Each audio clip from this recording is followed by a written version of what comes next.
Hello everyone. तो आज का वीडियो बहुत ही इम्पोर्टेंट होने वाला है। अगर आप साइट सुपरवाइज़र हो तो इस वीडियो को ज़रूर देखिए। यहाँ पे सेंटरिंग का काम हो चुका है और बीम बांध के भी हो चुका है। तो आज इस वीडियो में हम बीम में जो गलतियाँ मिस्त्री द्वारा की जाती है इसके बारे में देखेंगे। यहाँ पे बहुत ही कॉमन गलतियाँ होती है जो मिस्त्री द्वारा की जाती है। अगर आप साइट सुपरवाइज़र हो, जब भी आपके सुपरविज़न में जो गलतियाँ दिख जाती है तो इसे ठीक करना आपका काम होता है। तो ये गलती आपको पता होनी चाहिए कौन सी गलती यहाँ पे मिस्त्री द्वारा की जाती है और इसे किसे ठीक किया जाता है। तो आज के वीडियो में यही देखने वाले हैं कि कौन सी कॉमन गलतियाँ होती है, ये की जाती है। आपको मैं चेकलिस्ट दे दूंगा कि कौन कौन सी गलतियाँ बहुत ही कॉमन तरीके से यहाँ पे मिस्त्री द्वारा की जाती है। तो इस वीडियो को ज़रूर एंड तक देखिए, बहुत ही इंपॉर्टेंट वीडियो है। तो अगर आप नॉन टेक्निकल पर्सन हो तो इस वीडियो को भी ज़रूर देखिए, क्योंकि अगर आपका घर का काम भी चल रहा हो तो बीम में कौन सी गलतियाँ होती है तो आपको भी पता चलेगा। और ये जो मिस्त्री द्वारा काम की जाती है, जो गलतियाँ होती है, तो आप उससे सुधार सकते हैं कि ये गलतियाँ नहीं होगी। तो इस तरीके से आपको ये पता चलेगी कि कौन सी गलतियाँ बीम में की जाती है। तो इस वीडियो को ज़रूर देखिए। तो मैं अभी बताऊंगा कि कौन सी चीज़ें आपको चेक करनी है। तो पहली चीज़ होती है वो डेवलपमेंट लेंथ। तो बीम में ये प्रोवाइड किया गया है कि नहीं, आपको चेक करना ही है। ये बहुत ही इंपॉर्टेंट चीज़ होती है। जो डेवलपमेंट लेंथ होती है वो प्रोवाइड किया गया है कि नहीं, बीम में आपको चेक करना ही है। तो मैं आपको दिखा देता हूँ कि कहाँ पे डेवलपमेंट लेंथ है। तो ये सामने आप एल शेप में देख रहे हो, बीम में यही होता है डेवलपमेंट लेंथ। वहाँ से स्टार्ट होती है बीम और यहाँ पे एंड होती है। तो जहाँ जहाँ पे बीम एंड होती है वहाँ पे आपको डेवलपमेंट लेंथ प्रोवाइड करनी है। तो ये डेवलपमेंट लेंथ होती है, एल शेप में आपको दिखाई दे रहा है डेवलपमेंट लेंथ है। तो यहाँ से स्टार्ट होते यहाँ तक एंड होती है, वहाँ से भी यहाँ तक जो एंड होती है इसी के कहते हैं डेवलपमेंट लेंथ। तो ये चीज़ होती है डेवलपमेंट। तो ऊपर से जो ये लेंथ है डेवलपमेंट लेंथ प्रोवाइड किया गया है, पर नीचे से आप देख सकते हो कि सरिया की कटिंग हो चुकी है, यहाँ पे डेवलपमेंट लेंथ नहीं है। तो नीचे से भी आपको ये डेवलपमेंट लेंथ प्रोवाइड करना ही है, ऊपर से भी और नीचे से भी। तो ये कितनी होनी चाहिए डेवलपमेंट लेंथ? तो थंब रूल के हिसाब से ये 50D होती है। 50 इंटू डायमीटर ऑफ बार, ये हमें ये डेवलपमेंट लेंथ हमें इस जो सामने ये पॉइंट देख रहे हो, इस पॉइंट से यहाँ तक नीचे तक हमें ये 50D हमें ये प्रोवाइड करनी है। तो नीचे से भी हमें ये सेम इसी तरह से हमें ये डेवलपमेंट लेंथ हमें प्रोवाइड करनी है। तो डेवलपमेंट लेंथ का काम क्या होता है?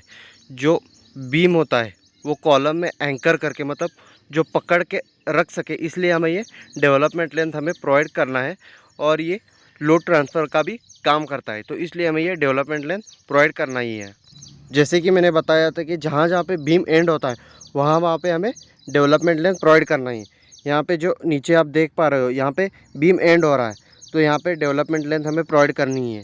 तो इस तरीके से हमें डेवलपमेंट लेंथ प्रोवाइड करनी पड़ती है। तो यहाँ पे नीचे देख पा रहे हो कि यहाँ पे भी डेवलपमेंट लेंथ प्रोवाइड की गई है, तो यहाँ पे बीम एंड हो रहा है। तो ये सारी चीज़ें होती है जो डेवलपमेंट लेंथ प्रोवाइड करते समय आपको चेक करना ही है। तो एज अ साइट सुपरवाइज़र आपको पता होना चाहिए डेवलपमेंट लेंथ किस तरह से प्रोवाइड की जाती है। तो दूसरी चीज़ क्या होती है जो हमें चेक करना चाहिए as a site supervisor? As per structural drawing, जो भी यहाँ पे स्टील कितने mm का है, मतलब जो बीम में कितने mm का सरिया यूज़ करना है, इसके हिसाब से यहाँ पे मिस्त्री ने प्रोवाइड किया है कि नहीं, आपको चेक करना है। तो यहाँ पे आप देख सकते हो कि यहाँ पे टॉप में 12 mm का है और बॉटम में भी 12 mm का यहाँ पे सरिया यहाँ पे प्रोवाइड किया गया है। एज़ पर स्ट्रक्चरल ड्राइंग यहाँ पे प्रोवाइड किया है कि नहीं, आपको चेक करना है। और जो यहाँ पे सामने देख पा रहे हो ये टॉप एक्स्ट्रा बार है, ये टॉप एक्स्ट्रा बार हमें कितने लेंथ पे प्रोवाइड करना है एज़ पर ड्राइंग हमें प्रोवाइड करना है। कहीं पे L/4 देते हैं, L/3 देते हैं, तो एज़ पर ड्राइंग यहाँ पे प्रोवाइड किया है कि नहीं, आपको चेक करना है। तो ये साइट सुपरवाइज़र का काम होता है, जो मिस्त्री द्वारा काम किया जाता है उसे हमें देखना चाहिए। और बॉटम एक्स्ट्रा बार भी हमें चेक करना चाहिए, और ये इसमें कितने mm का और कितने बार्स प्रोवाइड करने के लिए कहा गया है एज़ पर ड्राइंग, हमें ये चेक करना ही है। तो ये सारी चीज़ें होती है एज अ साइट सुपरवाइज़र। तो अभी हम तीसरी चीज़ देखेंगे कि स्टीरप्स की स्पेसिंग यहाँ पे कितने mm पे प्रोवाइड किया गया है। तो एज़ पर ड्राइंग कितने डिस्टेंस पे दिया गया है उसके हिसाब से हमें ये स्टीरप्स की पोजीशन यहाँ पे प्रोवाइड करनी है। तो आपको ये चेक करना आना चाहिए, जो टेप से आपको साइड पे जाके चेक करना है जो मिस्त्री ने ठीक से यहाँ पे एज़ पर ड्राइंग यहाँ पे प्रोवाइड किया गया है कि नहीं। तो यहाँ पे 6 इंची सेंटर टू सेंटर है, तो आपको टेप से चेक करना है कि ये 6 इंची सेंटर टू सेंटर है क्या नहीं।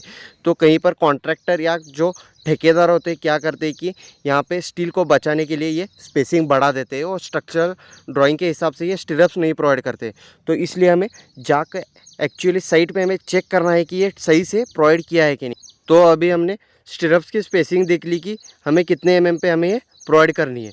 तो अभी हम देखेंगे कि हुक की पोजीशन हमें कहाँ पे रखनी है और ये किस तरह से हमें प्रोवाइड करनी है। तो जो ऊपर वाला जोन होता है ये टेंशन जोन होता है और नीचे वाला जोन होता है कॉम्प्रेशन जोन होता है। तो हुक्स की पोजीशन हमें कभी भी ऊपर रखनी है और ये अल्टरनेटिव वे में, जैसे कि आप यहाँ पे देख रहे हो, यहाँ पे अल्टरनेटिव वे में हमें हुक्स की पोजीशन रखनी है। ये चीज़ें आपको ध्यान में रखनी है। एज अ साइट सुपरवाइज़र आपको ये चेक करनी है। कई जगह मिस्त्री क्या करते हैं कि यहाँ पे हुक्स की पोजीशन नीचे रख देते हैं और यहाँ पे अल्टरनेटिव वे में नहीं रखते। तो आपको ये चेक करना ज़रूरी है कि यहाँ पे हुक्स की पोजीशन किस तरह से प्रोवाइड की गई है। तो अभी हम देखेंगे कि हुक्स किस तरह से यहाँ पे बेंड किया गया है। तो यहाँ पे हुक्स की पोजीशन हमें किस तरह से, मतलब जो हुक्स होते हैं 90 डिग्री में, यहाँ पे देखिए तो हुक है ये 90 डिग्री में यहाँ पे बेंड किया गया है। तो हमें ये टेक्निकली हमें 135 डिग्री में हमें बेंड करना चाहिए, पर यहाँ पे ज़्यादातर यहाँ पे मैं कई साइड पे देख चुका हूँ कि ये 90 डिग्री में ही प्रोवाइड करते हैं। तो ये हमें 135 डिग्री पे ये बेंड होना चाहिए। तो आपको ये चेक करना है कि किस तरीके से हुक्स की बेंडिंग किस तरह से की गई है। तो यहाँ पे 90 डिग्री पे है। तो ज़्यादातर जो साइड पे मैंने देखा है वो 90 डिग्री पे है और जो टेक्निकली हमें प्रोवाइड करनी है 135 डिग्री पे प्रोवाइड करनी है। तो यहाँ पे कई जगह पे यहाँ पे 135 डिग्री पे प्रोवाइड की है, पर ज़्यादातर ये 90 डिग्री पे ही यहाँ पे प्रोवाइड किया गया है। तो आपको ये चेक करना है कि यहाँ पे किस तरह से यहाँ पे हुक्स की पोजीशन, मतलब हुक्स कितने एंगल पे हमें बेंड करना है। तो हमने हुक की मतलब जो एंगल होती है वो तो चेक कर ली।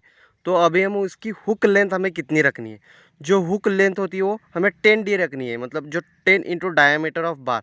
अगर ये 6 mm का यहाँ पे स्टिरअप यूज़ किया गया है तो 10 इंटू 6 करेंगे तो ये 60 mm का हमें ये, मतलब ये हुक लेंथ हमें ये प्रोवाइड करनी है। यहाँ पे देखिए कई जगह पे यहाँ पे ज़्यादा हुक लेंथ भी यहाँ पे प्रोवाइड की गई है यहाँ पे। तो इस तरीके से यहाँ पे जो गलतियाँ हैं मिस्त्री द्वारा हो जाती है। तो आपको ये देख करना चाहिए। यहाँ पे तो हुक ही नहीं प्रोवाइड किया गया, तो यहाँ पे देख रहे हैं तो यहाँ पे एक साइड पे हुक है और इस तरफ हुक नहीं है। तो ये सारी गलतियाँ आपको चेक करनी है। तो मिस्त्री द्वारा ये की जाती है और एज अ साइट सुपरवाइज़र आपको फिर से ये खोल के सही कर लेना है। तो अभी हम बीम में लैपिंग जोन कहाँ पे आता है इसके बारे में देखेंगे। तो एक सरिया की लेंथ होती है 12 मीटर, तो हम उसे कंटिन्यूसली नहीं प्रोवाइड कर सकते, कहीं ना कहीं तो उसे लैप करना ही पड़ता है। तो उसका लैपिंग जोन कहाँ पे आता है इसके बारे में देखेंगे। तो मैं आपको एक कंसेप्ट क्लियर कर देता हूँ कि जो बीम में नेगेटिव मूवमेंट और पॉजिटिव मूवमेंट कहाँ पे होता है और वहाँ पे फेल्योर होने के चांसेस बहुत होते हैं। तो इसलिए इसके बारे में पहले देखेंगे और इसके बाद मैं आपको लैपिंग जोन बताऊंगा। तो इससे क्या होगा कि आपको आसानी से समझ में आ जाएगा कि कहाँ पे आपको लैप करना है और कहाँ पे नहीं लैप करना। इस तरफ नेगेटिव मूवमेंट रहता है और सेंटर में पॉजिटिव मूवमेंट रहता है, मतलब इस तरफ सैगिंग मूवमेंट रहता है सेंटर में और इस तरफ हॉगिंग और इस तरफ भी हॉगिंग मूवमेंट रहता है। तो इसलिए दोनों साइड पे जहाँ पे यहाँ पे नेगेटिव और पॉजिटिव मूवमेंट रहता है वहाँ पे एक्स्ट्रा बार्स यहाँ पे प्रोवाइड किया गया है, टॉप एक्स्ट्रा और बॉटम एक्स्ट्रा बार। तो ये कंसेप्ट आपका क्लियर हो चुका होगा। तो इसलिए यहाँ पे टॉप एक्स्ट्रा बार और बॉटम एक्स्ट्रा बार प्रोवाइड किया जाता है। तो मैं आपको दिखा देता हूँ कि यहाँ पे बीम में लैपिंग कहाँ पे प्रोवाइड करनी है, मैं बता देता हूँ। यहाँ पे एक कॉलम है और इस तरफ एक कॉलम है। तो मिस्त्री ने लैपिंग कहाँ पे प्रोवाइड की है मैं बता देता हूँ। यहाँ पे गलती कौन सी की है मिस्त्री द्वारा उसके बारे में भी बात करेंगे। यहाँ पे ऊपर में टॉप में यहाँ पे लैप किया है, जैसे कि आप देख सकते हो सपोर्ट के पास, कॉलम के पास, और यहाँ पे नीचे भी उसके नीचे ही यहाँ पे लैप प्रोवाइड की है।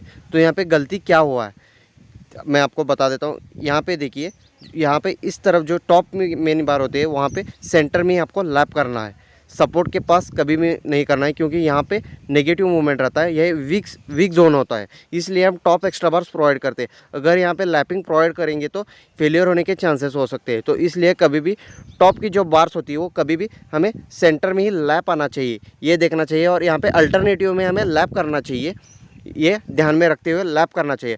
और बात आई अभी बॉटम मेन बार की, तो बॉटम में हमें L/4 यहाँ पे इस फेस से L/4 के डिस्टेंस पे हमें लैप प्रोवाइड कर देनी है। हमें ये बॉटम मेन बार की हुई, हमें सेंटर में कभी नहीं प्रोवाइड करनी चाहिए, क्योंकि यहाँ पे पॉजिटिव मूवमेंट रहता है, मतलब यहाँ पे सैगिंग मूवमेंट रहता है। यहाँ पे सेंटर में फेलियर होने के चांसेस बहुत ज़्यादा होते हैं, इसलिए हमें सेंटर में कभी नहीं प्रोवाइड करनी होगी। तो आई होप आपको समझ में आ चुका होगा कि बीम में लैपिंग कहाँ पर प्रोवाइड कर देनी है। और एक चीज़ हमें ये ज़रूर चेक करनी चाहिए, तो जो बाइंडिंग वायर होती है उसे सेंटरिंग वायर भी कहा जाता है। तो यहाँ पे आप देख सकते हो कि ये बाइंडिंग वायर है। तो ये ठीक से यहाँ पे बंधा हुआ है कि नहीं। ठीक से बंधा हुआ है मतलब यहाँ पे कई जगह पे क्या करते हैं मिस्त्री, बांधते नहीं है, मतलब ऐसे ही छोड़ देते हैं, स्टिरअप वगैरह बांधते भी नहीं है। तो ये आपको चेक करना चाहिए कि ये बंधा हुआ है कि नहीं। तो नहीं बंधेंगे तो ये खुल भी सकता है, तो इसलिए ये ज़रूर चेक करें, ये भी एक इम्पॉर्टेंट पार्ट होता है। तो ये ज़रूर चेक करें जब भी आप सुपरवाइज़ कर रहे हो। तो यहाँ पे कैंटिलीवर बीम में कुछ गलतियाँ हो चुकी है मिस्त्री द्वारा। आपको भी दिखा देता हूँ कि यहाँ पे जो कैंटिलीवर बीम होती है उसमें रिंग्स की, स्टिरप्स की पोजीशन होती है वो हमें अपोजिट रखनी चाहिए। मतलब जो यहाँ पे ऊपर वाला टेंशन होता है, नीचे वाला कॉम्प्रेशन होता है, तो ये रिंग्स की मतलब हुक्स की पोजीशन हमें नीचे रखनी चाहिए। तो इस कैंटिलीवर के केस में तो इसकी पोजीशन हमें सही से करवा लेनी है। तो यहाँ पे आपको सुपरवाइज़ करके यहाँ पे फिर से मिस्त्री से इसे ठीक करवा लेना है। एज अ साइट सुपरवाइज़र आपको ये ध्यान में रखते हुए कैंटिलीवर बीम में किस तरह से यहाँ पे स्टिरप्स की पोजीशन होती है आपको देखना चाहिए। और एक चीज़ होती है हमें ये ज़रूर अवॉइड करनी है, जो यहाँ पे सामने आप देख पा रहे हो, यहाँ पे स्टील में कितना यहाँ पे करोजन हो चुका है। यहाँ पे देखिए रस्ट कितना लगा हुआ है इसमें, तो ये हमें अवॉइड करनी है। रस्टेड हमें स्टील हमें साइट पर यूज़ नहीं करनी चाहिए, ज़्यादातर हमें अवॉइड करनी चाहिए। तो एज अ साइट सुपरवाइज़र आपको ये बातें पता होनी चाहिए कि हमें जो रस्टेड स्टील होती है हमें ये ज़्यादातर हमें अवॉइड करनी चाहिए। ये देखिए कितना रस्ट चढ़ चुका है इस स्टील में, हमें ये रस्टेड स्टील हमें कभी भी अवॉइड करनी है। जो स्टील होती है वो डक्टाइल होती है और बेंड हो सकती है, तो हमें जब भी हम स्टील यूज़ करते हो तो हमें बेंड पोजीशन पे नहीं, इसे स्ट्रेट वे में हमें यूज़ करना चाहिए। तो ये मिस्त्री द्वारा आपको सही कर लेना चाहिए जब भी आप यूज़ करते हो किसी भी चीज़ के लिए। अगर आप कॉलम के लिए यूज़ कर रहे हो, तो बीम के लिए यूज़ कर रहे हो, तो ये बेंड हो चुका है इस तरह का हमें स्टील हमें मतलब इसे सही करवा लेना चाहिए, मतलब ये सीधा होना चाहिए। इस तरीके से आपको ये चेक करते हुए आपको बीम में, कॉलम में आपको देखना चाहिए। अब हम कौन से ग्रेड का स्टील यूज़ करेंगे, जो भी एज़ पर ड्राइंग दिया गया है उसी ग्रेड का हम यूज़ करेंगे। तो यहाँ पे FE 500 का बोला है, तो हमें FE 500 का हम स्टील का ग्रेड हम यूज़ करेंगे। अगर FE 415 कहेंगे तो हम FE 415 का हम स्टील का ग्रेड यूज़ करेंगे। एज़ पर ड्राइंग हम यूज़ करेंगे। तो ये आपको सुपरवाइज़ करना आना चाहिए कि यहाँ पे कौन से ग्रेड का यहाँ पे स्टील यूज़ किया गया है। तो अब हम देखते हैं कि इस बीम में कवर प्रोवाइड किया है कि नहीं।